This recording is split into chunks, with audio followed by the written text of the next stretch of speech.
So my name is Carl Newton. I'm the Deputy CEO of the National Churches Trust.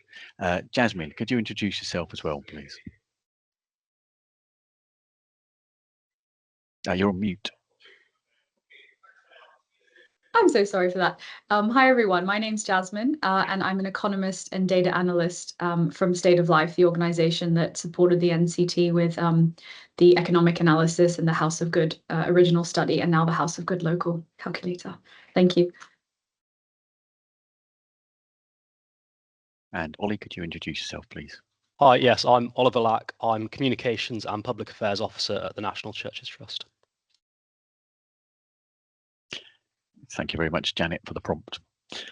Okay, so we have House of Good itself, which many of you will be familiar with.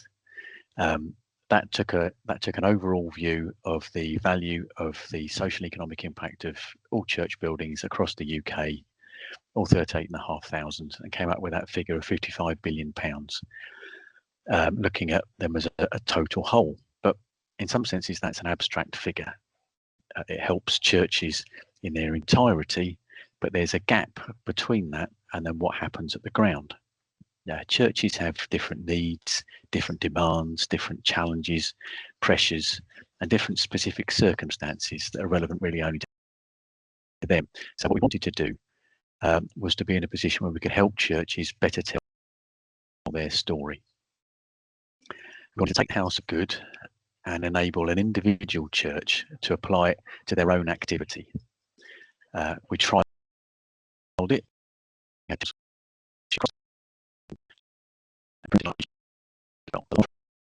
did. It was in the middle of December up to the middle of January, and there were 20 churches that took part. And I'd like to thank any of the churches who are on this call for their help and support in making this, helping make this product come to life as well.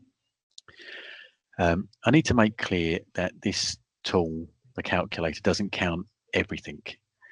And it's also not intended to say that one church is better than another church. All churches are different. And that's an important point. We count. Why do we have those 9 things? We count because those are the things that we've been able to count. We've been able to find equations or longitudinal studies to help support those figures and identify the equations and the analysis behind those numbers.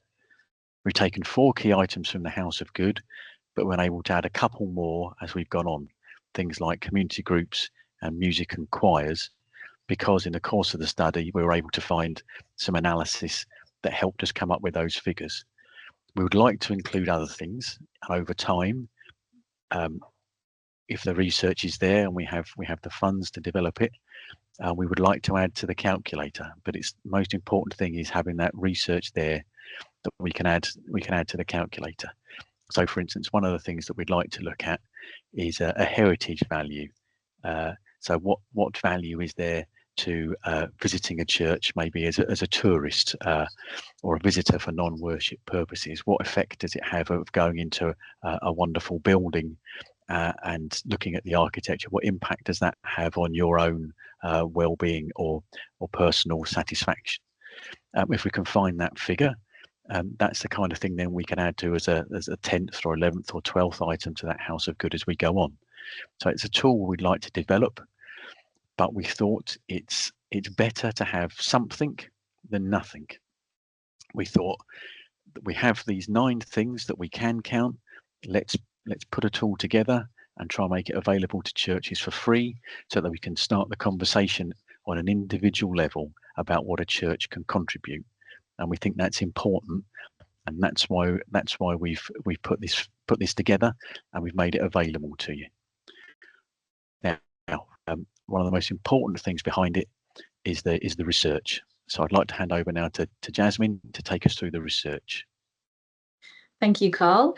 I'm just going to expand a little bit more on the sort of research journey that led from the House of Good original study to the House of Good local today. So to understand how the calculator works, I'm going to take a quick step back and think about how we got here, right? So the calculator was built, as Carl mentioned, on the research from the House of Good study in 2020, which was then later updated in 2021. And the analysis was conducted by my team at State of Life. And this groundbreaking study measured the value of all these essential services offered by or in churches for communities across the UK. And this included the contribution to the local economy and the social value of church attendance, volunteering, youth groups, drug and alcohol support, mental health support, and food banks. So this sort of collection of activities. And to do this sort of valuation, we conducted a very robust economic analysis using national data from these big open source national data sets. And we used a well-being based approach that was set out in Her Majesty's Treasury's Green Book, which is basically the UK government's official guidance for economic evaluation. And this ensures that the calculator is built on a strong and credible foundation. So the results of the study showed in 2021 that churches provide at least £55 billion worth of social benefit to the UK every year. And then last year, we released new research that went beyond the scope of the original report to focus on two further types of activities that are hosted by churches and benefit many in society. And this may be something that you offer in your church, and that's music groups and community groups. But while the original House of Good study and the second report that followed gave us a sort of national level picture of the social and economic value of churches in the UK, as Carl mentioned, we also recognize the importance of the local context. And that's why we developed the House of Good Local, to bring this methodology closer to the ground.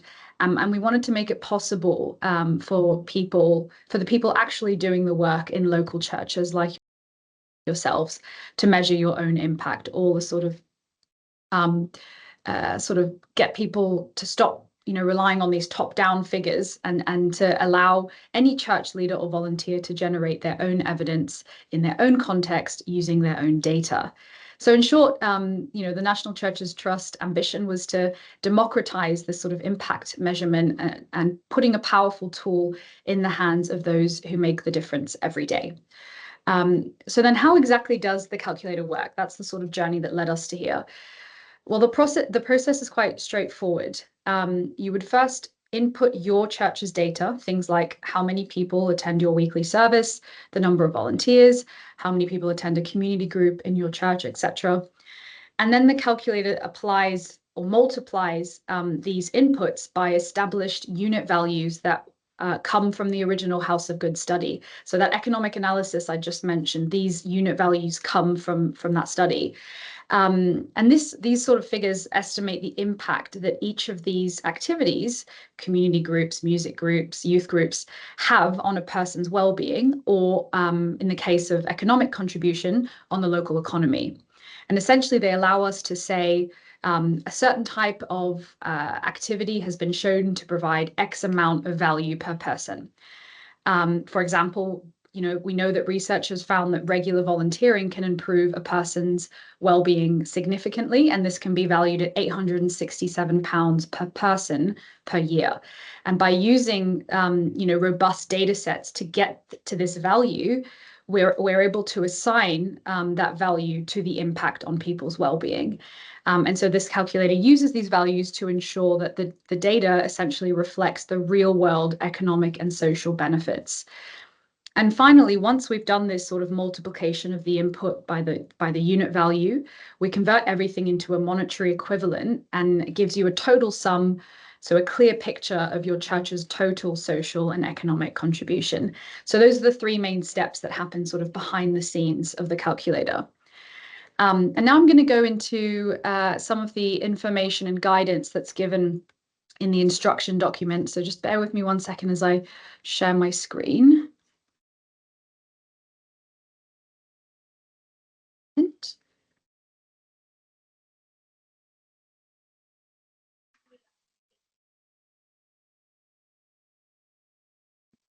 Could I just get a thumbs up if you can see my screen? Yep. Perfect, thank you. So this is the instruction sort of guidelines that are posted on the National Churches Trust website. You can find it at the link with the House of Good Local calculator.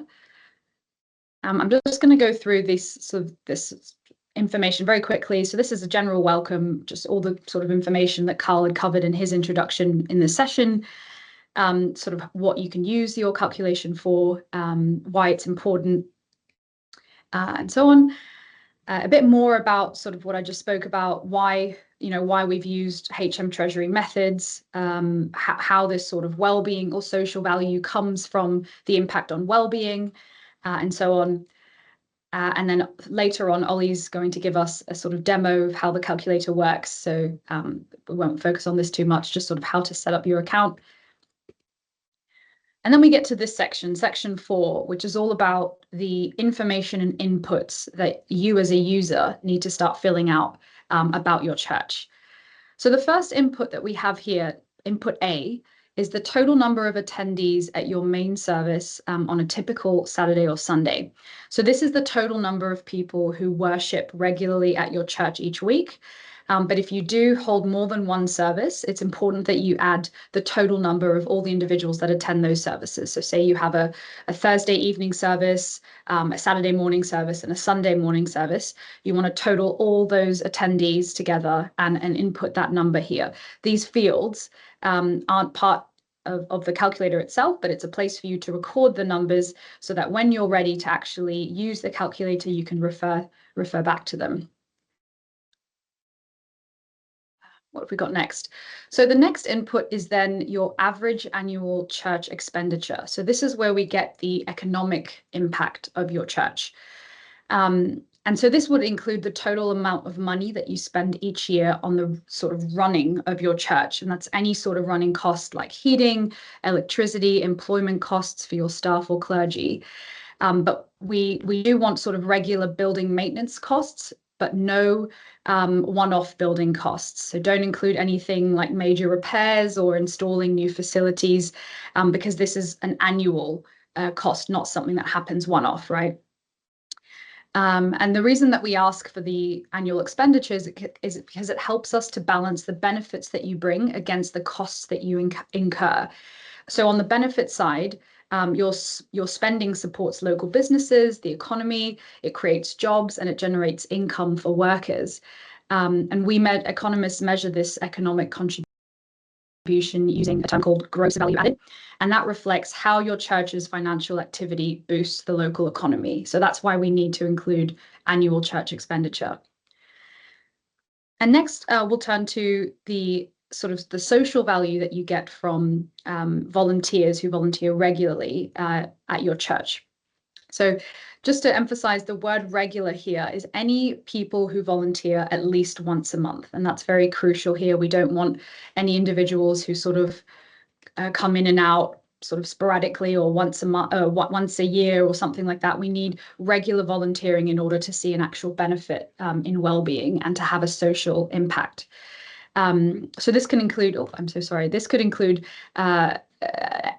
any individuals who, sorry, one moment, I've just skipped ahead too fast.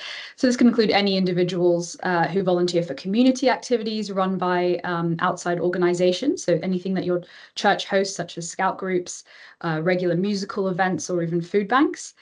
And it includes the number of people who volunteer in any capacity, not just those who volunteer with community activities. So again, it could be anyone helping in accounting, anybody helping with sort of maintenance, that sort of thing, whoever looks after the building and so on. And just a quick note on how to sort of conceptualize who a volunteer is and how many times to count them. The same person should only be counted once, and it's very important to understand that. For example, if you have one volunteer who helps out making hot drinks or gardening or so on, you count them under the activity that they spend the most time doing. So just because they're volunteering in two different activities or in two different areas, you only count them once. So you've got 2 volunteer gardeners, 1 volunteer cleaner, and 3 volunteer fundraisers. The total would be 6 volunteers a year. And the amount of time that they spend when they do volunteer, let's say they volunteer for 2 hours and someone else volunteers for 1, we still only count the person, not the hours that they volunteer. I hope that's clear, because it's very crucial for this input. And now the next few sections are all about the activities and support services that take place in your church or your church hall.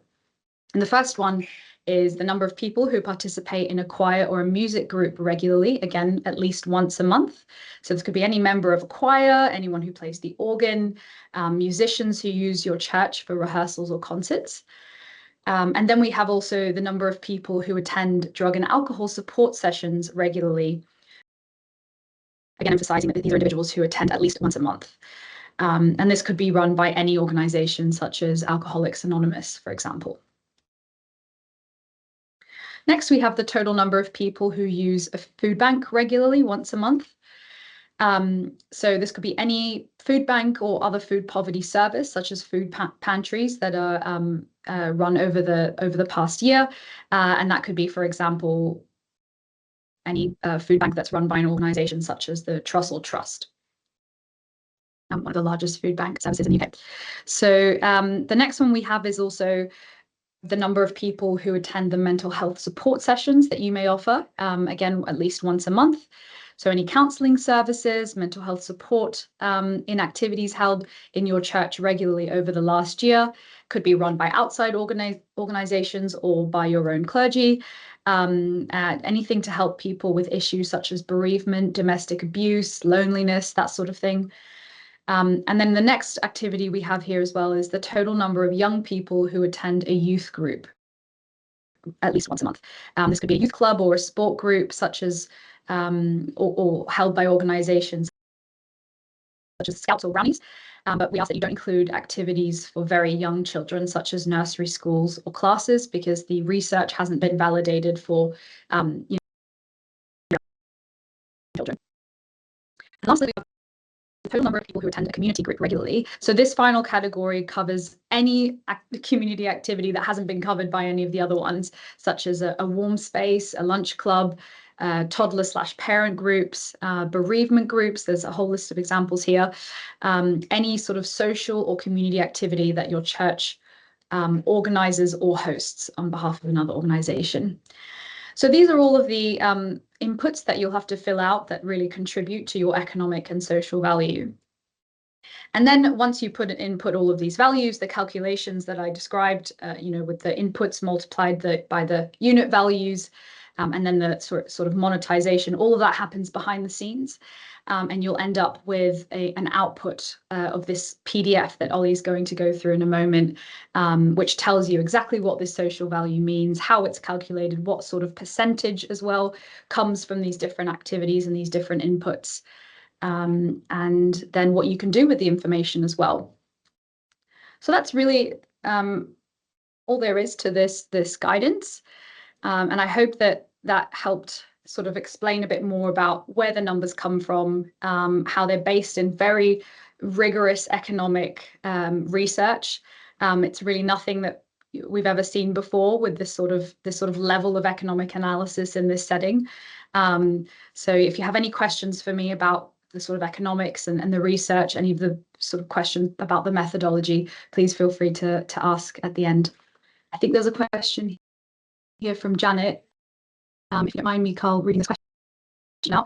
With regard to counting the number of worshippers, does the survey allow for churches that do not have a service every week, or for churches that have a service only once a month or less?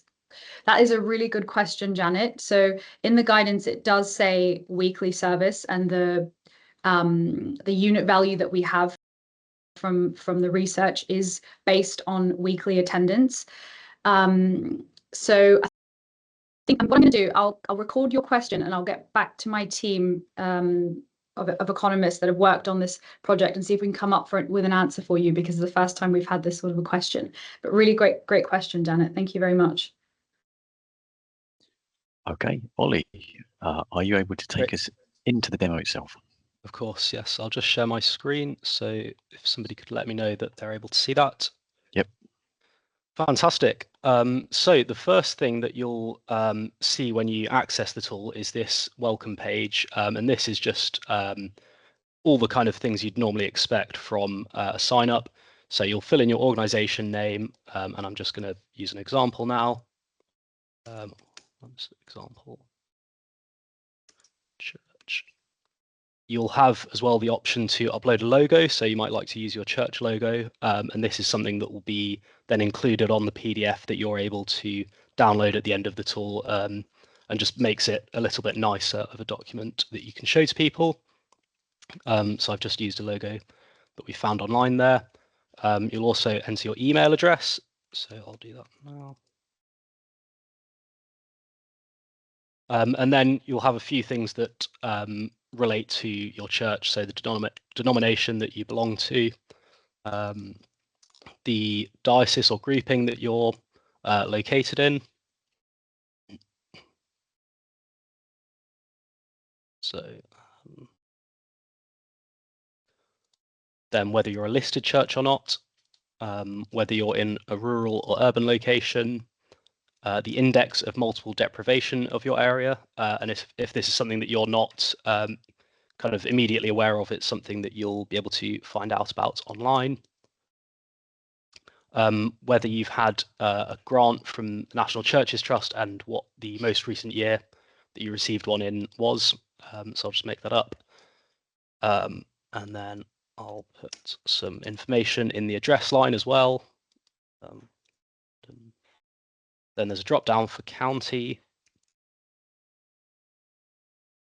and region. And then you just want to enter your postcode as well. So I'll just use the postcode for our office here. And then you can begin using the tool. You can click the I agree statement, and this captures all of the privacy notice for the tool, so it's worth reading this through. But once you've done this, then you'll be able to get through to the main tool itself. And it's worth noting as well that once you've done this, you won't need to log in again. You'll have an email sent to you to the address that you've inputted, and you'll be able to access the tool whenever you need it after that. So there's no need to kind of come up with a password or anything like that.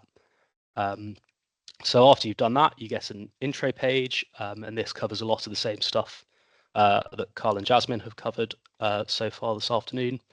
And then you can very simply just start adding the activities as part of the calculator. So it's very simple. There's an add button on each box, and you can then add the number. So I'm going to put 100 there, and it shows you straight away what the conversion is with those sort of equations and the unit values. And there's also an opportunity at this point to add further information about each of the fields. It's not a required box, but it's something that can be handy to have included on your PDF. So for this example, which is the number of congregants, I might say 20 on at the Thursday service. And then 80 at the Sunday service. Then we've got the average church annual expenditure as well. And I'll just make up some figures here too. Total number of volunteers. So say that's 5, and one's a gardening volunteer. 2 maintenance volunteers. And then 2 volunteers who make tea. Then we've got the total number of people who participate in a music group. So this, again, big figure. And this is just the main church choir.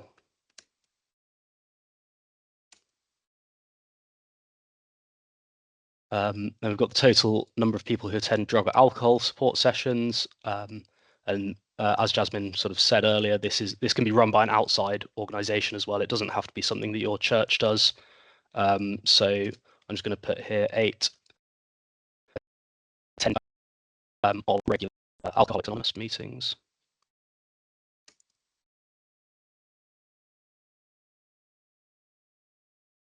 And we have the total number of people who use the food bank. So maybe that's number 20, and that's the weekly soup kitchen.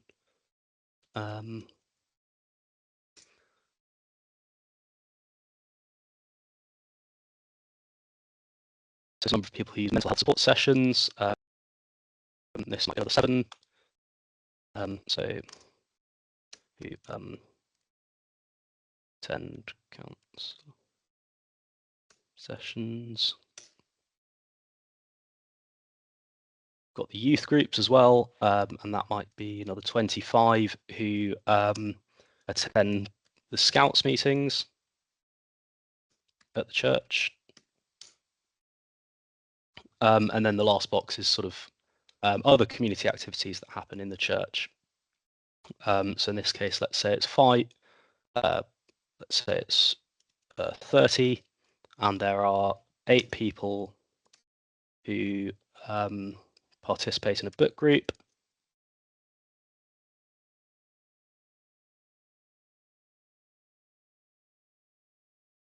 And then another 22 attendees of mum and toddler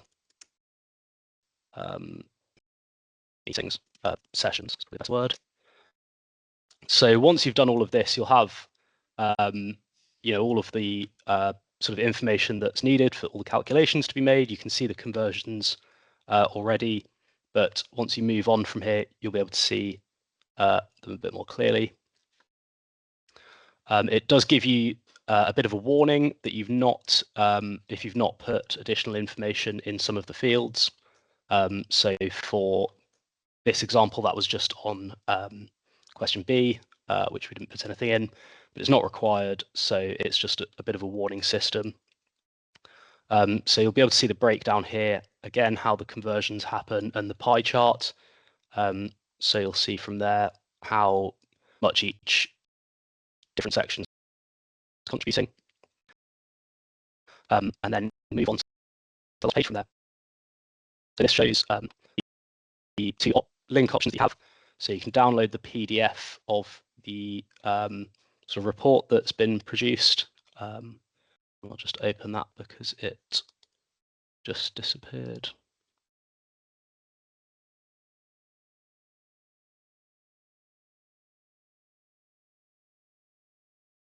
And then you have the CSV file as well. I can't see where the PDF's gone. So I'll start with the CSV file for now. And hopefully this will show you how it breaks down again. So you've got the activities listed there as separate rows. Value is shown in each unit that's being counted. So that's what you're inputting. So for the vast majority, it's counted as people, but there's the as well, and then converting in monetary terms, and then the method statement. So this is the same information that you will have inputted while you've been doing the calculator. And at the bottom here, you can see the total value as well. So for the church example that I've been using, the total local value for all of the social activities is £743,574. So that's something that you can then go and use, and I think Carl's going to touch on that a bit later. But by having the CSV file, you can have something to work with a bit more tangibly if you are looking to do anything yourself with the calculations.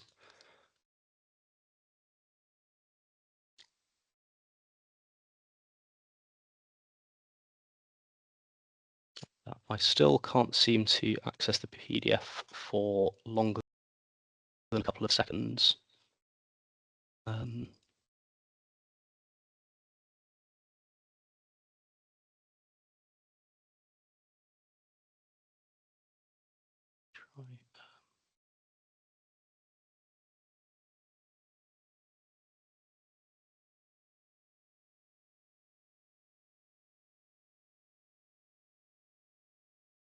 It's from 2 minutes ago. If you just look at your first download, yeah, that one. That's the CSV file. Oh, apologies. Sorry. Yeah, doesn't seem to be. Right. Yes, I'm not sure quite what's going on with that.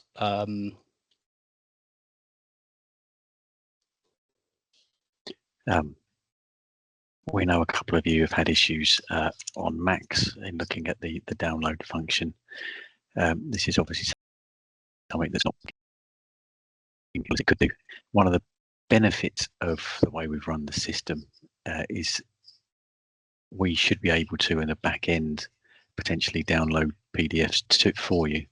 So if you've got some particular issues with those, please let us know directly, and we will download those and send them to you. That's something that we'll obviously work on. We have had impact checking things from a Mac perspective. Clearly, it's also a more widespread problem.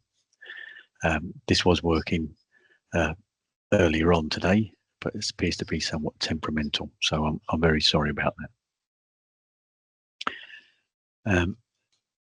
I can see there are some questions in the chat as well. I know Jasmine's had a go at answering some. We'll come to those in a second.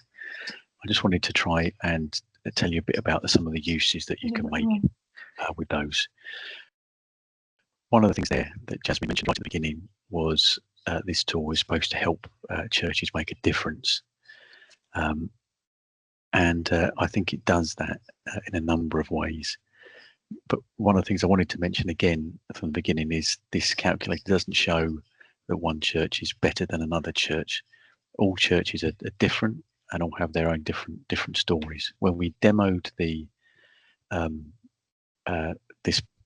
House of Good Local over Christmas and January with 20 churches, a whole range of things came back. We had scores ranging from 96,000 to 1.8 million. So there was a big sweep of value added, and it reflects a kind of different context the church is working in. Some are rural, some are urban, some are one denomination, some are another denomination, and this is all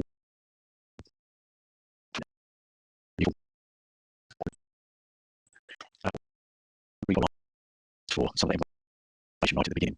It doesn't impact the score, but what it should do over time is allow us to try and do some analysis and research on some of the information that's come through to see how we can perhaps provide wider context for the scores. Follow up with maybe one or two of you about particular case studies that come through. We think that's quite an important thing. In terms of using the information overall, we think that the scores that you'll get out of this will help provide context for particular grant applications. It'll be interesting to see, many times you're asked about the social value of what you produce or the difference adding on a particular extra building would make or a particular function would. This allows you to do that in this particular way. It can also be a way to motivate volunteers.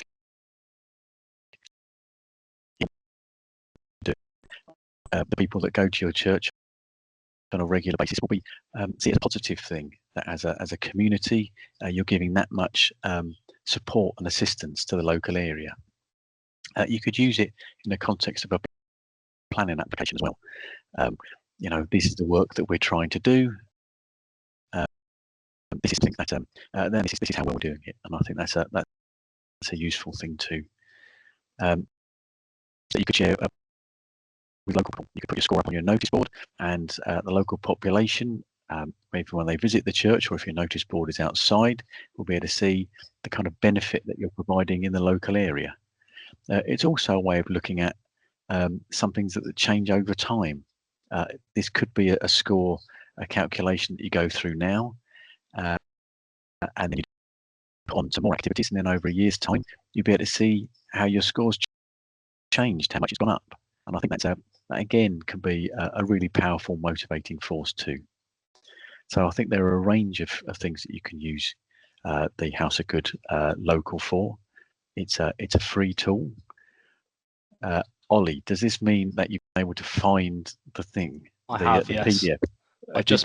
What happened? Do you know? I've got it from the back end, so it's but it's possibly because I was in an incognito window that it wasn't working.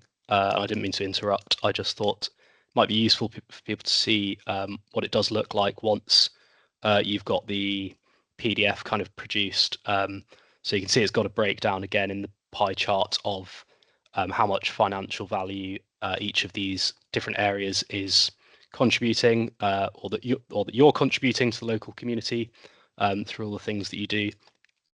So it gives a little bit of information about what the numbers mean, and then it again has the breakdown of kind of how that's put together, how it's classified as an activity, the unit that's being counted there, and then how that's kind of converted into a monetary value as well, and then the description in the boxes that I inputted earlier. And this is something that you might be able to submit to a grant funder if you're looking at applying for a grant. It's a sort of document that you can use almost directly as it is, I think. But sorry to interrupt, Carl. No, that's fine, young Mr. Lack. That's all going very well. So let's have a look at some of the questions that we have here. I know you've answered some of them here, but if you could just read them out loud so that we make sure that they go on the recording there. So one of the questions that you responded to, Jasmine, was the question: several churches use our building. Should we count all of these attending? And the response that you've given there, Jasmine, is yes, that's correct. Please include all of those that attend, regardless of which church is hosting. Another question there that's come in is we have several different choirs who practice and put on concerts in our building. Do I put those against the choir or in the community area? And the answer for that is these should be inputted into the choir and music group section. We also have a question here from Mary, who's asked a question. Our church is a rural church in an area of natural beauty. Most of the visits are tourists. We have only 10 services a year, but a lot of supporters. And Jasmine's response is, we'd love nothing more to capture the heritage and tourism value of churches, especially as we have evidence of a strong contribution to well-being. However, we don't have the research available yet to add it to the calculator. That's very true. That's something I was talking about at the beginning. We're aware this only counts some of the things that go on, and some of the assets, some of the values, some of the wonders that you have within your church and the surrounding areas that they are. Only reflects some of the visitors and some of the people that you get through the door. We would love to include more. And as soon as the research is available and we have the funds as well to develop the calculator, that's something that we would like to do. But we thought it was better to provide something rather than nothing. And we hope that there's enough available at this point with the 9 items to at least make a start in that area. I can see someone's got their hand up at this point. That's Julie. Would you like to ask a question there, Julie? It's just to say, I think there's quite a few questions in the Q&A, not under chat, but under Q&A. So I thought I'd just direct your attention there if you hadn't seen those questions. Thank you very much. Okie dokie. So this will be useful for helping the Charity Commission report. Is this a methodology which is recognised by funders? Okay, that's from Adrian. That's a very, very interesting point. I'll ask Jasmine in a second just to talk about the robustness of the methodology.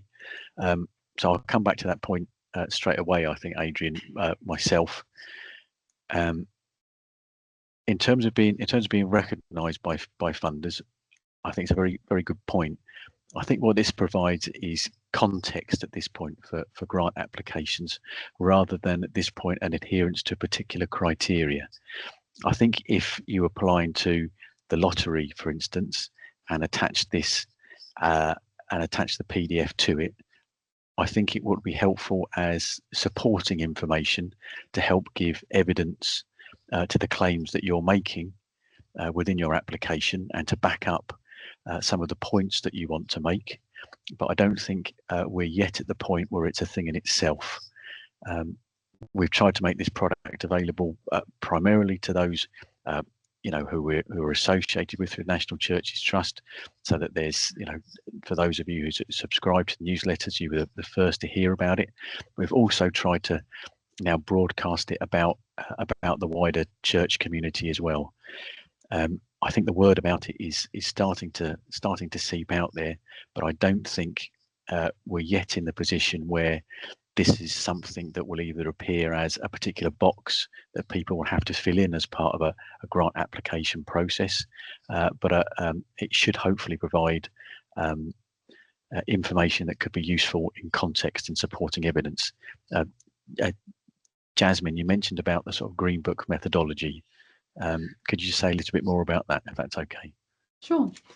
So the organisation I work for, State of Life, the team that have done this economic analysis in 2020, this is our bread and butter. We've been doing this well before the Green Book guidance was published, and we use a method called, we use an approach called the well-be. And this essentially allows us to convert the well-being impact into a social value. And so we've been doing this for many years before the government published the Green Book guidance on using this method. And now, since 2021, when it was published, we were named advisors on that guidance, and the individual, the lead economist on this project was actually responsible for writing the Green Book guidance. So we have some very credible tools and names under our belt and within our team. And the methodology being established by the sort of being endorsed within the Green Book guidance, we followed this methodology very rigorously to get to the unit values and sort of apply or build the calculations which your inputs feed into. But I think it's very crucial to understand that the resulting social value is only as good and as accurate as the data that you input. So there's only so far we can take the calculation to be accurate with all of the methodology behind it. But the data that you put in, you are ultimately responsible for the accuracy of that data.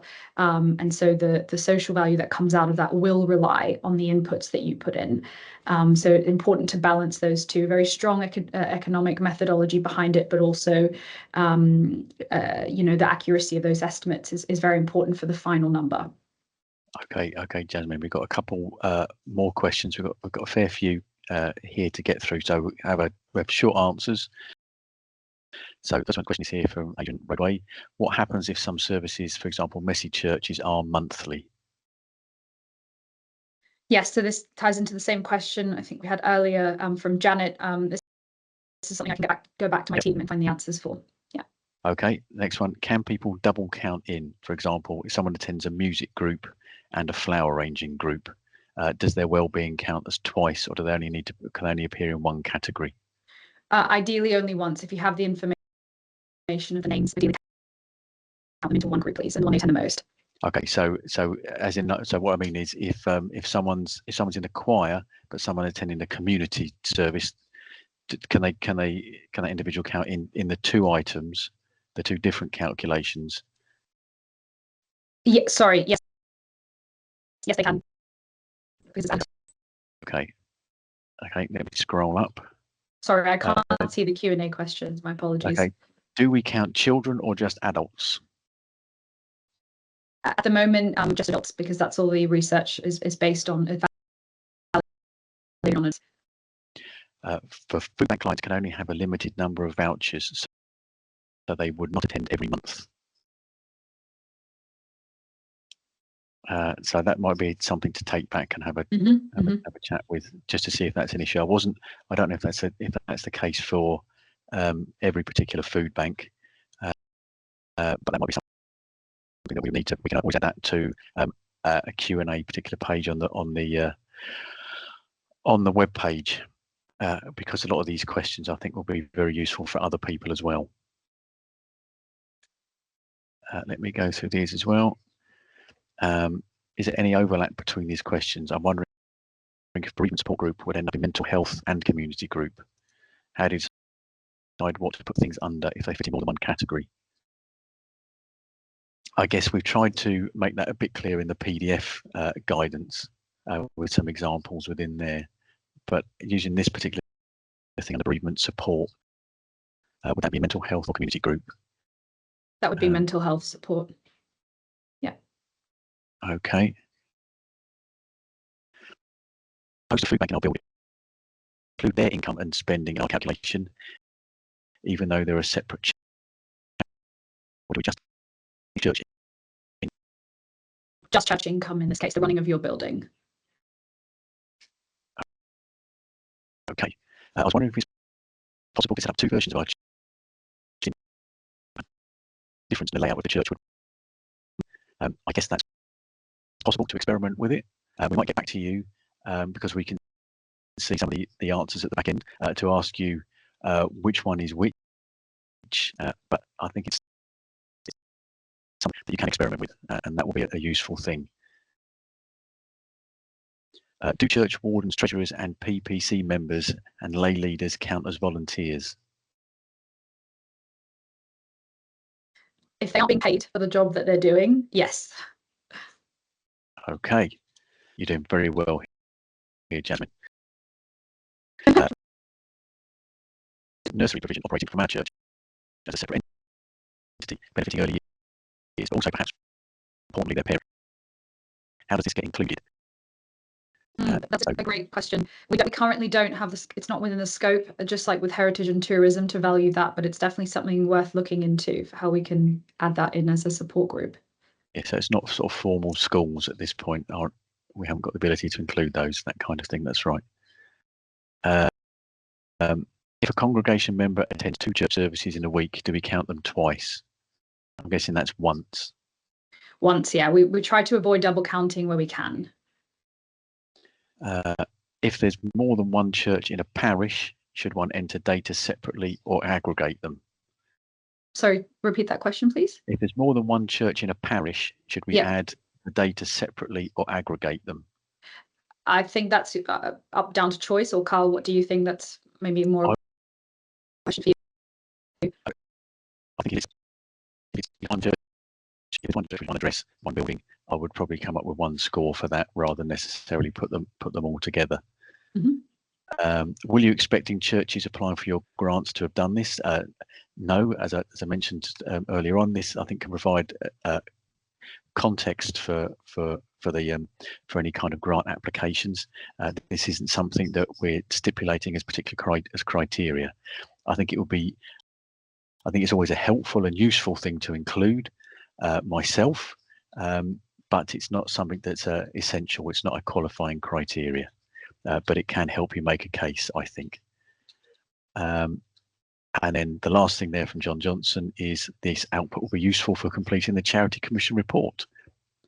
Well, that's a useful thing, and I hadn't realised, so I'll make a note of that next time we go through. I think that all the questions that we've come through on the chat and the Q&A.